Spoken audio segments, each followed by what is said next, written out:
Om Shanti everyone. Welcome to the next normal. I'm your host, Sister Jenna. Welcome back. I just want to say thanks to all the reoccurring live family members that join us on a regular basis. It just makes the energy so much stronger. It just brings that energy to life. Today I wanted to have a very intriguing conversation with you, and I believe many of us have been in this situation or position. Have you ever sat at a table or in a room with a group of people, or maybe with one person, and the person is gossiping about another person? You know that energy, right? Especially at the workplace, when a few of you come together at a cubicle and you're like, did you hear what happened to so-and-so and what they did? Oh my God, have you ever been in that position? Not the one who is gossiping. I'm not going to talk about that person. But I'm talking about being on the other end, where a person comes to you, or a group of people come, and they give you maybe fake news. Fake news. Such a new statement. But they just start to talk something bad about a person. It could be true. It could be not true. How do you handle it? When you have to work with those colleagues, or you have to live in the family with those people, and you want to stay true to who you are as a person, because maybe you don't have the same relationship with the person. But what if the boss comes and tells you, look out for so-and-so, number 9, he's like this, he's like that. And you're like, okay, but number 9 and you are best buddies, and he's not like that with me. And then the boss tells a few more others, and then the other colleagues at work come to you and say, you heard what John said about him, right? Number 9. So just be mindful when you put your project in, just be careful. Now you're on the other end. You know 9 very well. There's nothing like that. Maybe something happened between 9 and those people, and it must have been maybe a misunderstanding, or maybe he made a mistake. But at a personal level, you don't feel that way about him. How do you maneuver through that? How do you manage that? It takes nothing for somebody to speak something unkind about another person. Nothing. It's like people are just wired to find a defect or a weakness in you. You can just walk in the room and they can scroll down a list of all the things that they think bad about you and tell others to. But ask them who they are. They can't tell you. Ask them what are their specialities. They can't find them. Do you know why? They've wasted so much time on thinking, speaking, and behaving with others based on their defects. They hold an interpretation of the defect of another person in their hearts. And so it's so natural for them to speak ill about that other person. Now you are on the other end of that. And there are 2 choices that you have. You either let the defect of that vibration enter you and let it go into your heart and you become just like them. Or you listen but you don't listen. You go in here to God, to Baba, and you just look at that soul and say, that's your child. And you're listening. Oh, really? Really? Oh, I didn't know that. Maybe we should just help them up because he might be struggling with something. Can you imagine if you changed the conversation like that?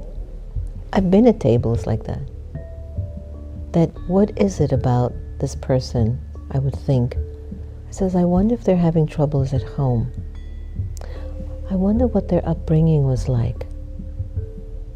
People behave as a result of their upbringing and their environment. They're just not born just like that. They've gotten influenced by their environment, by the way their parents treated them, by the media, the news, the stories, the movies, the shows, the things that they watch. All of this influences your personality. And now with reality television, fake news, social media, everybody gets a chance to say whatever they want to say without any consideration about the feeling of another. You can lose your discernment in all of it. So here's my thought about today. What do you do when you're in the midst of the eye of the storm of gossip? Or if you're in the way of a tsunami of gossip of someone? They're speaking so bad about a person. You have two choices. Let it infect you, go into your heart, you become just like them, means you're just like them. Or the second thing is, I wonder what that soul is going through. The one who's gossiping, who's definitely in denial of their own experience. So what if there is an element of truth from the person who's gossiping? How do you receive it? You see, that's God's child. There might be something going on in them. I don't want to be a part of that bandwagon. You hold your dignity. You ask yourself at that moment, as they're sharing the gossip about another person or a few people, what's mine to do here with this?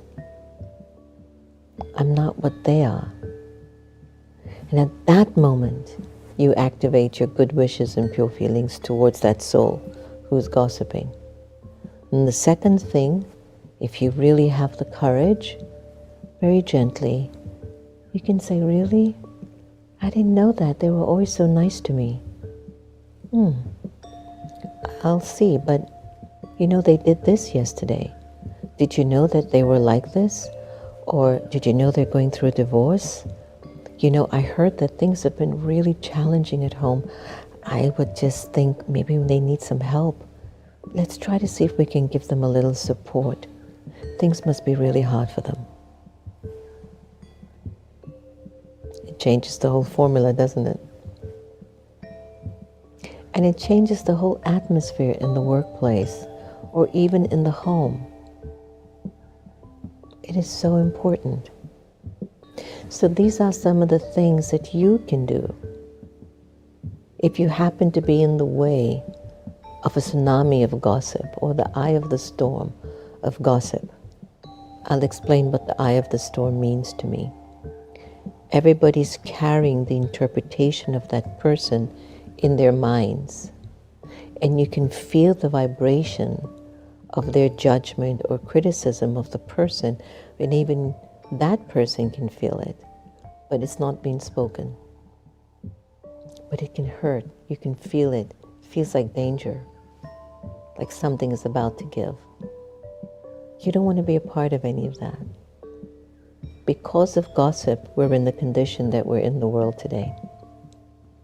People speak bad of this president. People speak bad of that president. People are gossiping and defaming this leader.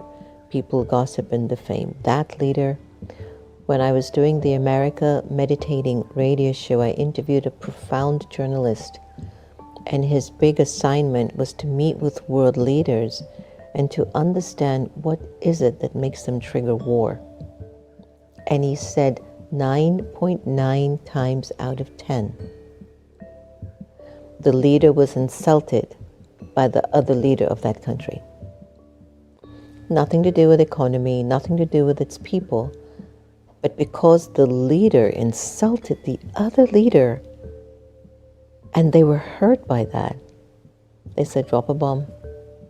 Let's invade their country. Let's fix them. And most of the time, it's just gossip. I've been to countries that either were communist or are still communist. And you know, you hear things about these countries. You go in with a little bit of resistance or caution or hesitation. And every country that I visited that was maybe communist or has that energy about it, I don't know, maybe it's there, or maybe because I'm a visitor, or my perception of things are different. I didn't feel that. Now, it could be me, but I didn't feel that. I'm not living there, so it's different. But I thought that if I would walk around their country thinking of the rumors that I've heard about them, it makes me under the same energy. And I just know, it's got to be something good about this country. It wouldn't exist. Doesn't matter. Africa, Russia, China, Venezuela, America, Brazil, Singapore, Australia, India. It can't be a mistake that those countries exist.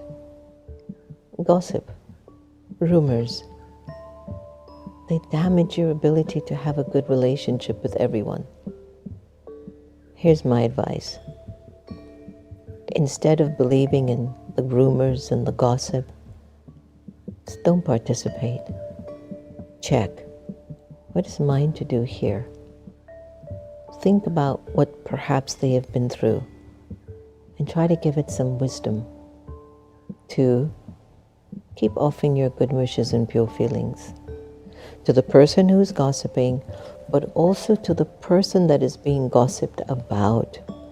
Because subtly, the person who is being gossiped about, they're living in the eye of the storm. And you don't know what they might be going through, but they must be feeling a sense of uncomfortableness, discomfort, like something's not right. I don't feel the support of my colleagues at work. I don't feel their protection, their love, their respect. Same thing at home. Why? Because of what's holding in people's minds about them. People gossip in their minds about people too. I can't tell you how much energy that wastes. You could be using that thought energy in uplifting and upgrading your life instead of bringing down somebody else's. So let's make gossip a word that is deleted from our calendar, and at least the behavior of gossip deleted from our lives. Use that energy that's now extra energy inside of you to see how you can build up yourself, upgrade yourself, make yourself more worthwhile.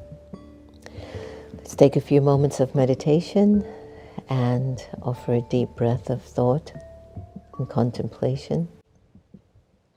Go inside behind your eyes. Just surrender.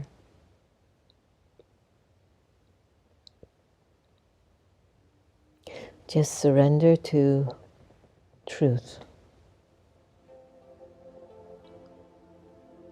Surrender to God's love and God's light.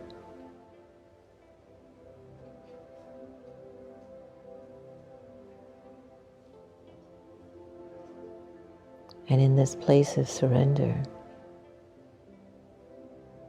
the question arises, what is mine to do?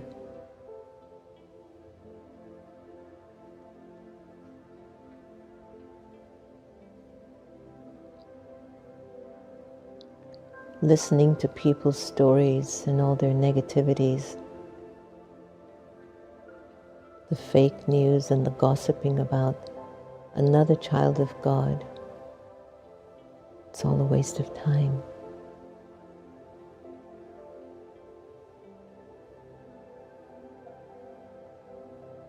Sometimes you forget that we're all children of God.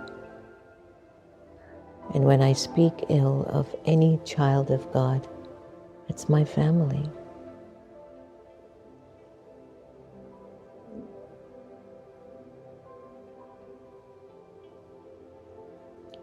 And if I participate in conversations with others about the personality defect of a colleague at work, or somebody in my own home or neighborhood, what if I were to consider it's also my defect?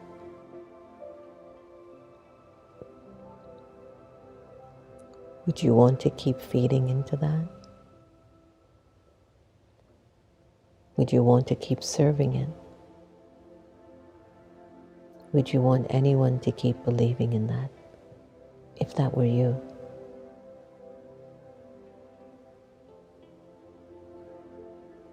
But instead, I wish to be a transformational agent, a soul filled with love and compassion. That if anyone comes to me with waste or negative thoughts about another person, immediately internally, I start to give my good wishes and pure feelings to the person that is telling me and to the person that they're speaking about, so that I keep my world and my kingdom clean.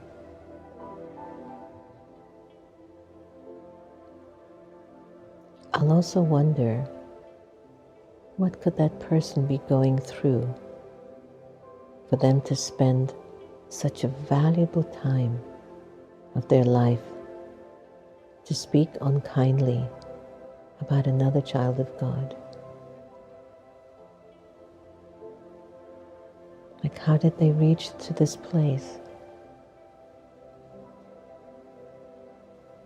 And I'll have to keep reminding myself, what is mine to do here?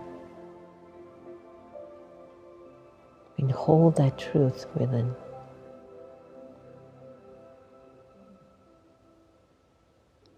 Allowing myself to speak of the good that I see in others. And to do it without any ego, any arrogance, or any expectation from anyone. To simply do it just from my heart, because I need to heal too. And if anyone speaks ill of another child of God, it's also my illness. Planet Earth is my home, and we are one family. And so in this meditation, my focus is good wishes, pure feelings to everyone. And reminding myself what is mine to do here.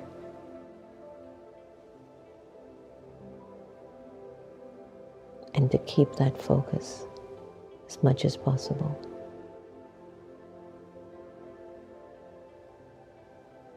Breathe in deeply. Breathe out. Breathe in deeply again. And breathe out.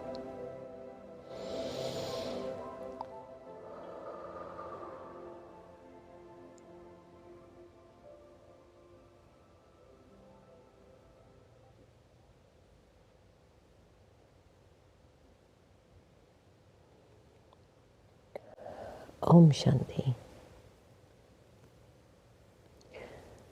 It's very, very important to not waste your life on speaking unkindly about others, especially when you really don't know what they're going through. So let's see what chat is saying. How to deal with people who gossip around you. Let's see what awakened intelligence has to say on this note. I like this. Number 1, set boundaries. Politely but firmly let the person know that you're uncomfortable with gossip. For example, you can say, I prefer to focus on a more positive conversation. And I would add, I'm going through a lot right now. I really can't add any more stuff onto my plate. Change the subject. Just redirect the conversation to a more neutral and positive topic. Number 3, be a role model. Avoid participating in gossip yourself. By demonstrating respectful and positive behavior, you are setting an example for others to follow. So true. Now, address the issue directly. If gossip is affecting you and others significantly, consider addressing the issue directly with the gossiper. Approach the conversation with empathy and express how the gossip is impacting the environment. Very true. Deal with the elephant in the room. Seek to understand. Sometimes people gossip out of insecurity or need for attention. By understanding their motivations, you might be able to address the root cause of their behavior with more compassion. Create a positive atmosphere. Foster an environment that encourages positive communication and mutual respect. Recognize and reward behavior that promotes a healthy and a supportive atmosphere. Nice. 7. Limit your interaction. If possible, limit your interactions with chronic gossipers. Just spend more time with individuals who contribute positively to your well-being and professional environment. Number 8, promote open communication. Encourage open and honest communication with your group or workplace. When people feel that they can speak openly about their concerns, the need for gossiping will decrease. And it creates also safety in the environment. Stay neutral. If you find yourself in the midst of a gossip session, try to remain neutral. Avoid taking sides or contributing to the gossip, which can help de-escalate the situation. And number 10, encourage direct communication. Suggest that the person talking about someone else address their concerns directly with the individual involved. This can help resolve misunderstandings and reduce the spread of gossip. So by implementing some of these strategies, you can help create a more respectful and supportive environment, minimizing the impact of gossip on yourself and others. Wasn't that fantastic? That was just great. I love that. What a great topic today. So important. Sometimes you wonder why social media and Facebook and Instagram, these things are so, was it Twitter or X now they call it? Why these formats are so popular. In a way, it's all gossip. It's like you're just looking into other people's lives. It's wasting your time. Let's go to the Sister Gita effect and hear what our beautiful Sister Gita has to tell us today.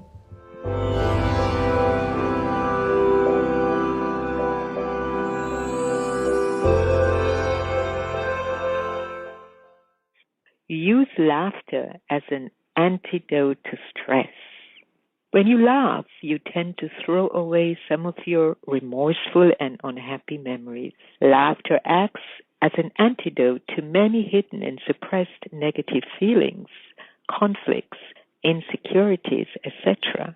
In this book, Will to Be Well, The Real Alternative Medicine by Neville Hodgkinson described the story of Norman Cousins who suffered from ankylosing spondylosis, which affects vertebral column.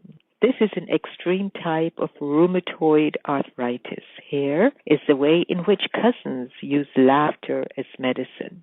With his adrenal gland exhausted after an intensely frustrating and demanding visit to the Soviet Union as chairman of the American delegation, considering problems of cultural exchange, he was immobilized by an illness in which the connective tissue in many parts of his body began to become unstuck.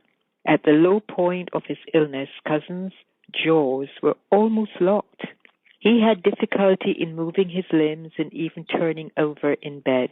One specialist declared he had only one chance in 500 of making a full recovery, but he rejected that verdict, and with the cooperation of his own physician, set about restoring his body's capacity to halt the continuing breakdown of connective tissue. He moved from hospital where he had been subjected to seemingly endless tests to a hotel room, which was somewhat more conducive to a positive outlook on life. He stopped taking the painkillers and other drugs prescribed at the hospital and put in that place a systematic program for making himself laugh.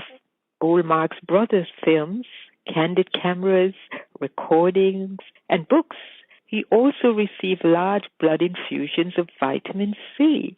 Laughter helped him to completely recover. As this example implies, laughter can have therapeutic effects. Whenever appropriate, do laugh. You may also spend some time reading jokes and comics which might make you laugh. Don't resist laughter. Don't think that if you burst out with big laughter, others will consider you childish. No, laugh on. Without laughter, life will become dull and boring. Laughter can bring instantaneous release of stress. Come on, let's laugh. Om Shanti.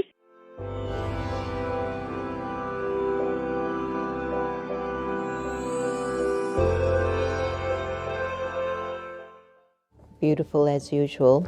And for our avyakt signals, which are these beautiful deep points that really touch the soul, today is have feelings of mercy, feelings of cooperation, and feeling of giving courage for every soul. In every situation, in every task, and in every cooperative gathering, let there be altruism. Then it would be said that you have the feeling of uplifting others.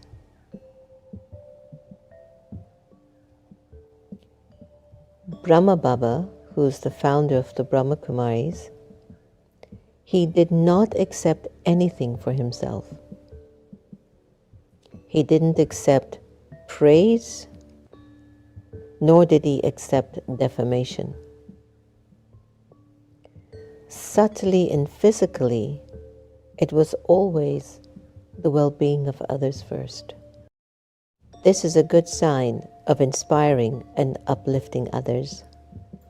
When you do this, it's a sign that you are moving towards a stage of your personal inner perfection. Wonderful point. Wow. So beautiful, huh? So good day to everyone today, and thank you for joining us today. It's my deepest wish that you use this life in a very valuable form. It's okay if sometimes you don't feel strong enough to do the best of you.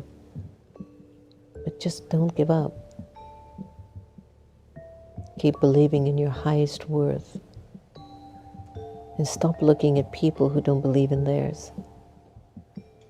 Look towards the folks who are helping you up.